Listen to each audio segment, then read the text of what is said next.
In the catalogue of horrors afflicting the world's most hellish places, South Sudan can check about every bloodied box. More than 4 years of civil warfare has left tens of thousands dead, 2 million displaced, half the population at threat of starvation without aid, and a trail of atrocities: genocide, child warriors, rape, castration, burned villages. And now, warns the United Nations, famine stalks the tortured land. A recent report by the United Nations and the South Sudan government said 150,000 people could slip into famine this year. A formal famine declaration means people have already started to starve to death. But even with food aid, humanitarian workers warn, much of South Sudan could face severe hunger by May. And the UN response plan has received less than 4% of its 2018 funding. A year ago, South Sudan declared famine in 2 regions, but international responses checked it. Even if that were repeated this year, famine will be a threat in the future unless the land's predatory soldiers are driven out.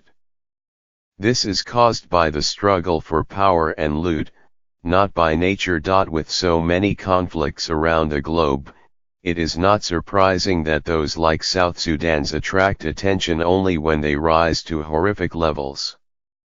But South Sudan has the dubious distinction of being the world's youngest state and the one most likely to fail. The latter status is bestowed by the Fund for Peace, a non-governmental organization that compiles an annual Fragile States Index listing countries most vulnerable to collapse. Even more salient is that the United States bears a special responsibility. During the long civil war between northern and southern Sudan, which Christian groups in the United States came to perceive as a struggle of Christians in the South against Muslim oppression from the North, Washington brokered an agreement that led to independence for South Sudan in 2011 along with billions in American aid. It all unraveled into ethnic warfare less than 2 years later, when President Salva Kiir, a member of the majority Dinka group, turned on his former vice president, Riek Machar, a Nuer. Other tribes joined in, setting off a senseless war that has defied numerous agreements and ceasefires. Its illusions shattered, the United States recently called for a United Nations Security Council arms embargo, while the American ambassador to the UN, Nikki Haley, declared that Washington had given up on Mr. Kiir. An arms embargo is a must, and the United States must continue to press for one in the Security Council.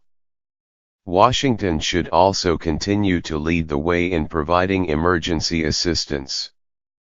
Beyond that, it would be good if European donors and the African Union joined Ms. Haley in letting Mr. Kiir, and Mr. Machar, know that they are far too big a part of the problem to ever become part of the solution.